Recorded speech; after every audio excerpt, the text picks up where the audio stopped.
ভারতের হাতে লাগলো কি এমন জিনিস যার ফলে ভয় কাঁপছে আমেরিকা। এমনকি অন্যান্য দেশও অনেক খুঁজেও পায়নি এটা।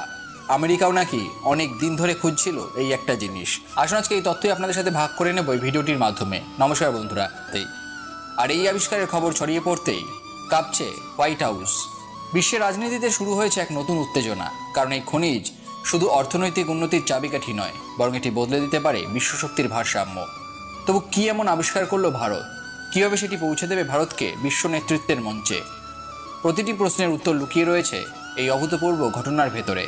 তবে এই তথ্যটি সম্বন্ধে জানবার আগে আপনারা যারা এই চ্যানেলে নতুন তারা অবশ্যই চ্যানেলটি সাবস্ক্রাইব করুন এবং বেল বাটনে প্রেস করুন এরকম আরও অনেক নতুন ভিডিও নোটিফিকেশন পেতে।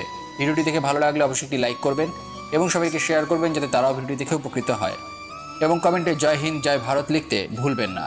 এবার চলুন জেনে নেওয়া যাক সেই তথ্যটি কী। পৃথিবীর প্রতিটি দেশ চায় তাদের প্রযুক্তি, প্রতিরক্ষা ও অর্থনৈতিক ভবিষ্যৎকে এমন একটি শক্ত ভিত্তির উপরে দাঁড় করাতে যা অন্য কারোর উপরে নির্ভরশীল না হয়। ঠিক সেই সময় 2025 সালে ভারতের এক যুগান্তকারী আবিষ্কার সমস্ত বৈশ্বিক দৃষ্টি আকর্ষণ করেছে। ভারতের অন্ধ্রপ্রদেশের অনন্তপুর জেলার রুক্ষ পাহাড়ি অঞ্চলে, যেখানে বছরের অধিকাংশ সময় খরা এবং জনমানবহীনতা বিরাজ করে, সেখানেই ঘটেছে এক বিস্ময়কর ঘটনা। ভারতের জাতীয় ভূগোল ও গবেষণা সংস্থা NGRI এর একটি খনন অভিযান আবিষ্কার করেছে এমন কিছু খনিজ যা শুধু ভারতের ভবিষ্যৎ নয়, গোটা বিশ্বের ভূরাজনৈতিক ও প্রযুক্তিগত ভারসাম্যকেই পরিবর্তন করে দিতে সক্ষম। আবিষ্কার হয়েছে 15টি অত্যন্ত মূল্যবান রেয়ার আর্থ এলিমেন্টস বা REE, যা আজকের দিনে আধুনিক প্রযুক্তির মেরুদণ্ড। এই উপাদানগুলি ছাড়া মোবাইল ফোন, ইলেকট্রনিক্স, গাড়ি, রাডার, মিসাইল, উপগ্রহ, সৌর প্যানেল, কৃত্রিম বুদ্ধিমত্তা, এমনকি উচ্চ ক্ষমতার ব্যাটারিও তৈরি করা সম্ভব নয়। একদিন পর্যন্ত এই উপাদানগুলির বাজার প্রায় একচেটিয়াভাবে চীনের দখলে ছিল। বিশ্বের 80%-এরও বেশি REE চীন থেকেই সরবরাহ করা হতো। এর কারণে যুক্তরাষ্ট্র, ইউরোপ, রাশিয়া এবং অন্যান্য দেশ চীনের উপর অত্যন্ত নির্ভরশীল হয়ে পড়েছিল। কিন্তু ভারতের এই আবিষ্কার সেই নির্ভরতাকে চ্যালেঞ্জ জানিয়ে দিয়েছে। 2025 সালে এই আবিষ্কারের প্রভাব শুধু ভারতের গণ্ডিতে আটকে নেই। ভারত সরকার সঙ্গে সঙ্গে একাধিক পদক্ষেপ গ্রহণ করে। একদিকে দেশীয় শিল্পে রেয়ার আর্থ ব্যবহারের সুযোগ তৈরি করা হয়, অন্যদিকে বৈদেশিক বাণিজ্যে ভারতের অবস্থান শক্তিশালী করে তোলা হয়। প্রতিরক্ষা ক্ষেত্রে এই খনিজ উপাদান ব্যবহার করে দেশীয় প্রযুক্তিতে যুদ্ধবিমান, স্যাটেলাইট, অস্ত্র ও অন্যান্য আধুনিক ডিভাইস তৈরি শুরু হয়। ভারতের defence research and development organisation এখন দেশীয় REE ব্যবহার করে সম্পূর্ণ নতুন প্রজন্মের যুদ্ধ সরঞ্জাম তৈরি করছে, যা আগে কল্পনাও করা যায়নি। প্রযুক্তি ক্ষেত্রে ভারতের অগ্রগতি চোখে পড়ার মতো। এই খনিজের মাধ্যমে smartphone, laptop, high end processor, electronic vehicle এবং AI ভিত্তিক যন্ত্রপাতি তৈরি করে ভারত এখন আন্তর্জাতিক বাজারে নিজেদের অবস্থান মজবুত করছে। টেসলা, রিভিয়ান এবং ইউরোপীয় ইলেকট্রনিক্স গাড়ি নির্মাতারা এখন ভারতের দিকে ঝুঁকছে, কারণ এখানকার রেয়ার আর্থ উপাদান গুণমানেও উৎকৃষ্ট এবং অর্থনৈতিক দিক থেকেও লাভজনক। রপ্তানি খাতেও এই আবিষ্কার ভারতকে বিপুল পরিমাণ বৈদেশিক মুদ্রা এনে দিচ্ছে। মাত্র এক বছরের মধ্যেই 2025 সালে ভারত এই খনিজ থেকে প্রায় 17 বিলিয়ন মার্কিন ডলার রপ্তানি আয়ের রেকর্ড করেছে। এই অর্থ দেশের রিজার্ভে যেমন অবদান রাখছে, তেমনি আন্তর্জাতিক বিনিয়োগকারীদের দৃষ্টি আকর্ষণ করছে, যারা ভারতে নতুন নতুন কারখানা, গবেষণা কেন্দ্র এবং উৎপাদন প্রকল্প স্থাপন করছে। এই সময় আমেরিকার অবস্থান বেশ কৌশলগত হয়ে উঠেছে। আমেরিকা এতদিন REE এর জন্য চীনের উপর নির্ভরশীল ছিল, কিন্তু ভারতের এই আবিষ্কারের পর দুই দেশের মধ্যে একটি কৌশলগত চুক্তি হয়, যার মাধ্যমে ভারতের সঙ্গে রেয়ার আর্থ প্রযুক্তিতে হাত মেলাচ্ছে। একইভাবে ইউরোপীয় ইউনিয়নও চীনের বিকল্প হিসেবে ভারতকেই বেছে নিচ্ছে, কারণ এই অঞ্চলগুলো পরিবেশ বান্ধব প্রযুক্তিতে দ্রুত এগোতে চায়, যার জন্য REE অপরিহার্য। তবে সবচেয়ে বেশি অসন্তোষ দেখা দিচ্ছে চীনের মধ্যে। এতদিন পর্যন্ত রেয়ার আর্থ উপাদান নিয়ে চীন গোটা বিশ্বকে চাপ দিয়ে চলেছে। ভারতের আবিষ্কার তাদের একচেটিয়া ব্যবসার বড় ধাক্কা দিয়েছে। চীনের প্রতিক্রিয়ায় REE এর দাম কমিয়ে ভারতের বাজার দখল করতে চেয়েছিল, কিন্তু ভারতের খনিজ গুণমান ও বিশ্ব কূটনীতিতে ভারতের অবস্থান তাদের এই চেষ্টা ব্যর্থ করে দিয়েছে। রাশিয়ার দৃষ্টিকোণ থেকে দেখলে বর্তমান বিশ্ব রাজনীতিতে তাদের অবস্থান অনেকটাই দুর্বল। ইউক্রেন যুদ্ধ, অর্থনৈতিক নিষেধাজ্ঞা ও আন্তর্জাতিক চাপের মধ্যে ভারত এখনই তাদের নতুন কৌশলগত বন্ধু। রাশিয়া ও ভারত যৌথভাবে রেয়ার আর্থ প্রক্রিয়াকরণ কেন্দ্র স্থাপনের চুক্তি করেছে, যা উভয় দেশের লাভ নিশ্চিত করছে। ভারতের এই আবিষ্কার শুধু অর্থনৈতিক বা কূটনৈতিক লাভ এনে দিচ্ছে না, বরং দেশকে আরও নিরাপদ করে তুলছে।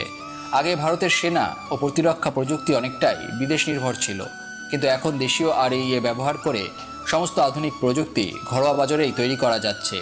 এতে একদিকে খরচ কমছে, অন্যদিকে ভারত জাতীয় নিরাপত্তার দিক থেকে আত্মনির্ভর হয়ে উঠছে। বিশ্ব রেয়ার আর্থ এলিমেন্ট নিয়ে ভবিষ্যতে আরও বড় প্রতিযোগিতা শুরু হবে। ভারত এই প্রতিযোগিতায় প্রথম সারির খেলোয়াড় হয়ে উঠেছে। বিশেষজ্ঞদের মতে দেশের অন্যান্য রাজ্যেও এর সম্ভাবনা রয়েছে, যেগুলো ভবিষ্যতে ভারতের অবস্থান আরও মজবুত করবে। 2025 সালের শেষে ভারত বিশ্ব রেয়ার আর্থ ফেডারেশনের সভাপতিত্ব পেতে চলেছে, যা শুধু ভারতের আবিষ্কারের গুরুত্বকেই তুলে ধরে না, বরং দেশের গ্লোবাল নেতৃত্ব প্রতিষ্ঠার দিকেও একটি বড় পদক্ষেপ। এই ঘটনা প্রমাণ করে দেয় কখনো কখনো নিঃশব্দ প্রান্তরে ঘটে যাওয়া একটি আবিষ্কার একদিন গর্জে ওঠে পৃথিবীর কেন্দ্রবিন্দুতে। অনন্তপুরের রুক্ষ পাহাড়ের নিচে লুকিয়ে থাকা এই রত্ন শুধু ভারতের নয়, সমগ্র মানবজাতির প্রযুক্তিগত ও কৌশলগত ভবিষ্যতের চালিকা শক্তি হয়ে উঠতে চলেছে। এই আবিষ্কার ভারতকে এনে দিয়েছে ইতিহাসের মোড় ঘুরিয়ে দেওয়ার এক স্বর্ণ সুযোগ। এখন শুধু সময়ের অপেক্ষা, এই রত্ন ভারত কতদূর নিয়ে যেতে পারে নিজের ভবিষ্যৎকে। এবার আসুন কিছু অনুপ্রেরণামূলক উক্তি শুনে নেওয়া যাক।